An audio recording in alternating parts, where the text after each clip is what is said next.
نعرہ تکبیر، نعرہ رسالت، مسلک اعلی حضرت عظمت مصطفیٰ حضرت علامہ قاری محبوب عالم صاحب قبلہ، نعرہ تکبیر، نعرہ رسالت، سبحان اللہ۔ اب کوئی کتنا بھی چلے، اب کسی کتنی بھی تکلیف ہو، ہم وہی نعرہ لگائیں گے جو بریلی سے ہمارے امام نے لگایا تھا، حشر تک ڈالیں گے ہم پیدائش مولا کی دھوم، حشر تک ڈالیں گے ہم پیدائش مولا کی دھوم، مثل فارس نجد کے قلعے گراتے جائیں گے اور خاک ہو جائیں عدو جل کر، مگر ہم تو رضا، خاک ہو جائیں عدو جل کر مگر ہم تو رضا، دم میں جب تک دم ہے، دم میں جب تک دم ہے، ذکر ان کا سناتے جائیں گے۔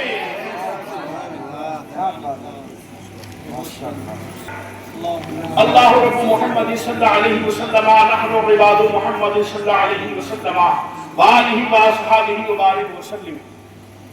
اور اعلیٰ حضرت نے کہا سب چمک تجھ سے پاتے ہیں سب پانے والے، میرا دل بھی چمکا کہ چمکانے والے۔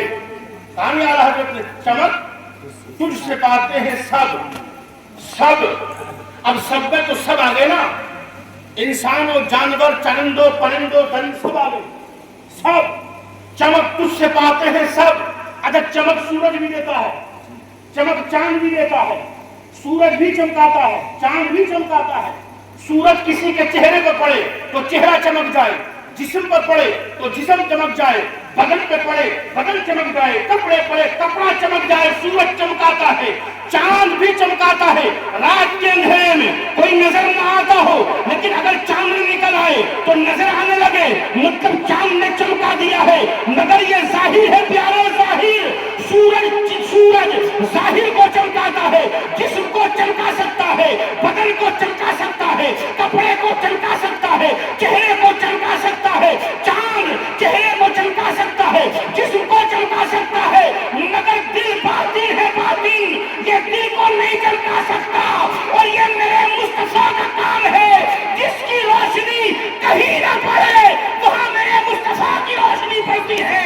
اس لیے اعلیٰ حضرت نے کہا تھا چمک تجھ سے پاتے ہیں سب پانے والے، میرا دل بھی چمکا دے چمکانے والے، میرا دل بھی چمکا دے چمکانے والے۔ اور بڑے بات اللہ رب محمد صلی اللہ علیہ وسلم، میں بات کو اپنی شروع کروں۔ ماں کا انتقال ہوا ہے، عورت کے 4 دور ہیں، بیٹی، بہن، بیوی اور ماں۔ کتنے ہو گئے؟ 4، بیٹی، بہن، بیوی، ماں۔ سب سے پہلے بیٹی، اور یہ بیٹی ماں باپ کے لیے رحمت ہے۔ میرے کریم آقا کا فرمان ہے، ماں باپ کے لیے رحمت، اور بہن بھائیوں کا غرور، بھائیوں کے لیے عزت۔ اور جب یہ شادی ہو جائے، اپنے شوہر کے پاس پہنچے تو ماں کے باپ کی آنگن میں تھی تو رحمت، اور جب یہ شوہر کے پاس پہنچی تو راحت، اور یہ ماں بن جائے تو جنت۔ جیسے جیسے زندگی کے دور بڑھے، جیسے جیسے مشکلیں بڑھی، اللہ نے مرتبے بڑھا دیے۔ بڑھے کہ نہیں بڑھے؟ اولاد کے لیے رحمت، اولاد کے لیے اولاد کے لیے جنت، شوہر کے لیے راحت، ماں باپ کے لیے رحمت، بھائیوں کے لیے عزت۔ اور جیسے اس کا دور بڑھتا چلا گیا، اس کے مرتبے بڑھتے چلے گئے، جیسے مشکلیں بڑھتی چلی گئیں، کٹھنائیاں بڑھتی چلی گئیں، ضرورتیں بڑھتی چلی گئیں، عزتیں بڑھتی چلی گئیں، رتبے بڑھتے چلے گئے، بلندیاں ملتی چلی گئیں، عظمتیں بڑھتی چلی گئیں۔ اللہ رب العزت کا فضل تو دیکھو، میرے کریم آقا کا کرم تو دیکھو، اور شاندار اسلام دھرم تو دیکھو۔ جب یہ پیدا ہوئی تو اللہ رب العزت نے ماں باپ کے لیے رحمت بنا دیا۔ جب یہ اپنے شوہر کے پاس گئی، اللہ رب العزت نے اس کے شوہر کے لیے اسے سکون بنا دیا، راحت بنا دیا۔ اور جب یہ ماں بن گئی تو اس کے قدموں کے نیچے جنت آ گئی، اولاد کے لیے جنت بن گئی، جنت۔ اور ایک زمانہ وہ بھی تھا کہ اس کی کوئی قدر و قیمت نہ تھی، اسے کوئی جانا نہ گیا، اسے پہچانا نہ گیا، اسے عزتیں نہ دی گئی، اسے مرتبے نہ دیے گئے، اسے بلندیاں نہ دی گئی، بلکہ حال تو یہ تھا اگر کسی گھر میں بیٹی پیدا ہو جائے تو باپ سگا باپ زندہ زمین میں دفنا دیا کرتا تھا۔ زمانے جاہلیت میں یہ عالم آیا، یہ وقت بھی آیا، اسی زمین کے اوپر یہ منظر آیا، اسی آسمان نے یہ بھی دیکھا کہ بیٹی پیدا ہو گئی تو زندہ زمین میں دفنا دیا گیا۔ جب تک دفنایا گیا مگر جب قریب آقا آئے تو میرے قریب آقا نے کہا ارے جس بیٹی کا تم نے زحمت سمجھا ہے یہ زحمت نہیں ہے، یہ اللہ کی رحمت ہے۔ یہ زحمت نہیں ہے، اللہ کی رحمت ہے۔ بیٹیوں سے پیار کیا کرو، بیٹیوں سے محبت کیا کرو، بغیر کسی وجہ کے بیٹیوں کو ڈانٹنے پر گھر کی برکت چلی جاتی ہے۔ بیٹیوں کو ڈانٹنے سے جو ماں باپ بے وجہ بچیوں کو ڈانٹتے ہیں، تربیت کی وجہ سے ڈانٹتے ہیں کہ ان کی تربیت میں نکھار آئے، سدھار آئے، وہ ٹھیک ہے۔ غلطی کرے تو ٹیچر کی طرح ٹوکو، غلطی کرے تو ٹیچر کی طرح روکو، بات پہ ٹوکو، مگر بغیر غلطی کے نہ بالکل کچھ کہو۔ اتنا پیار دو، اتنا پیار دو کہ رحمت مسکرا جائے اور گھر میں برکت آ جائے۔ اتنا پیار دو بیٹیوں کو۔ تو ایک دور تو ہے بیٹی کا، دوسرا دور ہے بیوی کا، اور تیسرا کیا ہے؟ آگے جب آخر میں جائیں گے تو ماں۔ ہاں بھائیوں کے تعلق سے آپ سمجھ لیں گے، بات اسی میں آ جائے گی۔ درود پاک پڑھے آپ۔ اللہ رب محمد صلی اللہ علیہ وسلم نحن عباد محمد صلی اللہ علیہ وسلم۔ آپ تاریخ اٹھا کر کے دیکھیں، اپنے علماء سے معلوم کریں، اپنے علماء سے پوچھیں، بڑے سے بڑے ولی کی تاریخ اٹھا کر کے دیکھیں۔ کسی سے آپ پوچھیں گے کہ آپ اتنے بڑے اللہ کے ولی کیسے بن گئے تو ہر کوئی کہتا نظر آئے گا یہ غریبا کی دعاؤں کا صلہ ہے۔ حضرت بابا فرید الدین گنج شکر، یہ تاریخ میں اتنے بڑے صوفی کا نام ہے کہ جس کا نام لے کے فخر محسوس ہوتا ہے۔ اتنے بڑے صوفی کا نام ہے حضرت بابا فرید۔ حضرت فرید الدین گنج شکر رحمت اللہ تعالی علیہ، یہ غریب نواز کے بیٹے کے بیٹے ہیں۔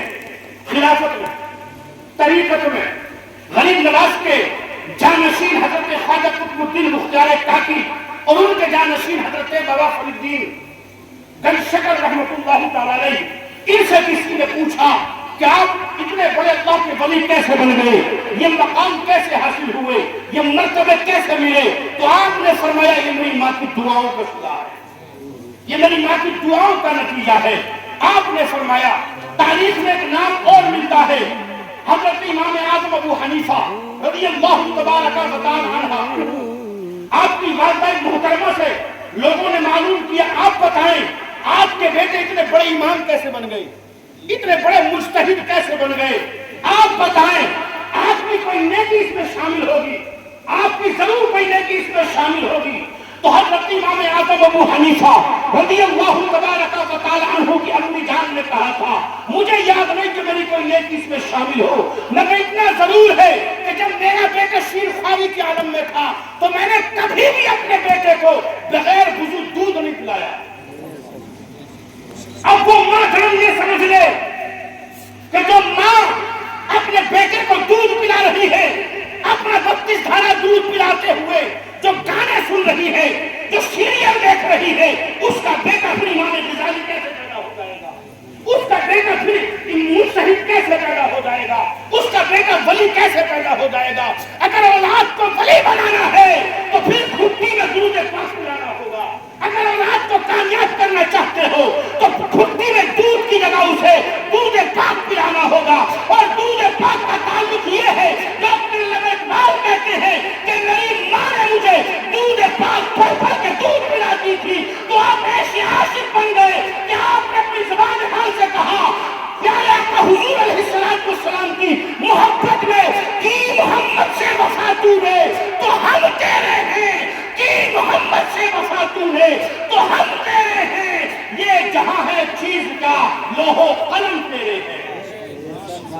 اور محمد کی محبت دین حق کی شرط اول ہے، ہو گر اسی میں خامی تو سب کچھ نامکمل ہے۔ اور ایک نام اور ملتا ہے تاریخ میں حضرت بایزید بستامی، بہت بڑے ولی کا نام ہے حضرت بایزید بستامی۔ ایسے مانیے جیسے آسمان کے ستاروں میں چاند چمکتا ہے، اولیاء کرام کی جماعت حضرت بایزید بستامی چمکتے ہیں. حضرت بایزید بستامی رحمت اللہ تعالی علیہ اپنی امی جان سے عرض کرتے امی جان مجھ پہ جو آپ کے حق ہے وہ معاف کر دیں اور میں اپنے رب کی عبادت کے لیے نکلنا چاہتا ہوں, اپنے رب کو راضی کرنا چاہتا ہوں, جتنے حق ہے مجھے معاف کر دیں. آپ کی امی جان نے معاف کیا, کہا بیٹے چلے جاؤ. چلے گئے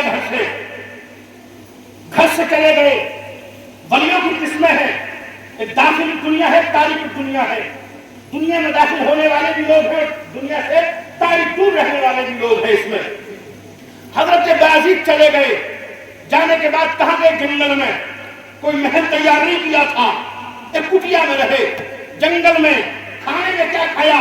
قورمہ نہیں کھایا تھا, مرغ مسلم نہیں کھائے تھے, بلکہ جب بھوک زیادہ تر پاتی تو پھر آپ ہری گھاس کھاتے, کھجوروں کی چھال کھاتے, کبھی پتے کھا لیتے. تاریخ بتاتی ہے کہ آپ نے اتنی ہری گھاس کھائی تھی کہ آپ کی گردن کی نسل بھی ہری نظر آتی تھی. اللہ اکبر. اور یہ دن پھر ایک دن نہیں, 2 دن نہیں, 4 دن نہیں, 10 دن نہیں, بلکہ 12 سال گزر گئے. ایسے 12 سال مجاہدوں میں 12 سال گزر گئے, عبادت و ریاضت میں 12 سال گزر گئے.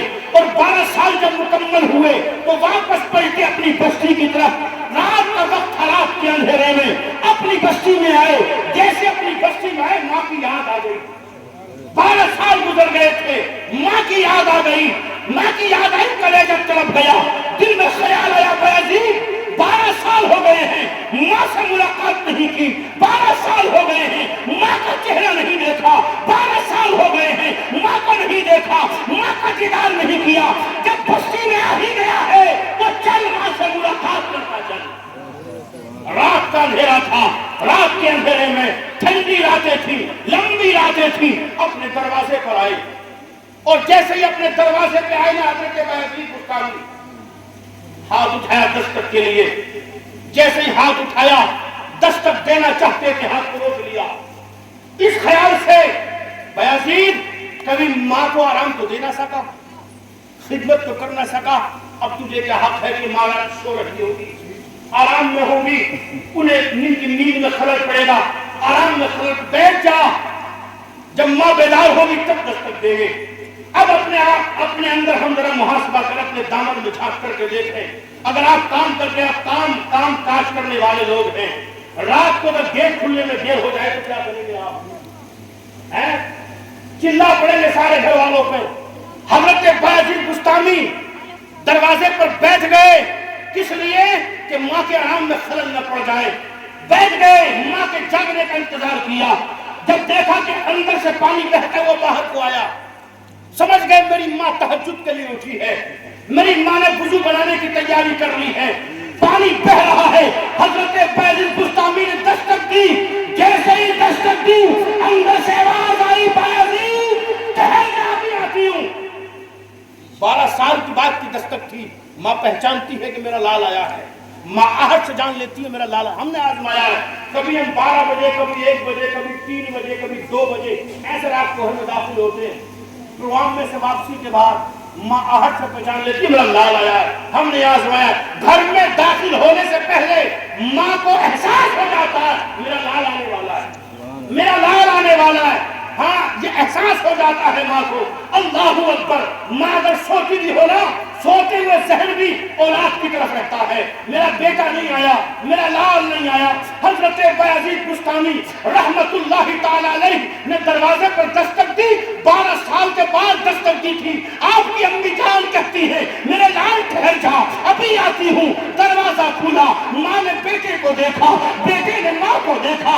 آپ اندازہ لگا سکتے ہیں کہ جس ماں نے اپنے لال کو 12 سال کے بعد دیکھا ہو, اس ماں کی کیفیت کیا ہوگی, اس بیٹے کی کیفیت کیا ہوگی جس نے اپنی ماں کو 12 سال کے بعد دیکھا ہو. بیٹا چاہتا ہوگا کہ اپنی ماں کو سارے احوال سنائے جائیں, ماں بھی چاہتی ہوگی میرا بیٹا کہتا جائے اور میں سنتی جاؤں. مگر ماں نے سب سے پہلے سوال کیا, اے میرے لال یہ کیا تو نے حال بنا رکھا ہے, پوشیدہ حالت ہے, کپڑے پوشیدہ ہیں, گرد و غبار میں اٹا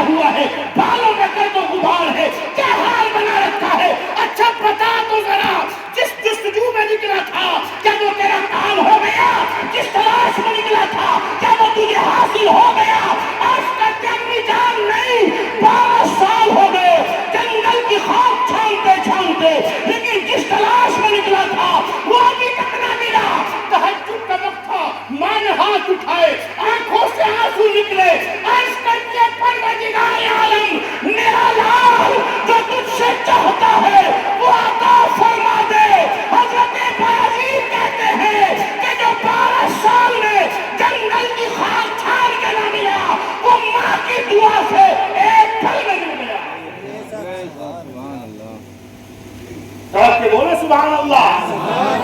اتنے ہلکے میں لے لیا آپ نے اس جملے کو, تڑپ کے بولے سبحان اللہ. جو 12 سال میں جنگل کی خاک چھلن کے نہ ملا, وہ ماں کی دعا سے ایک پل میں مل گیا.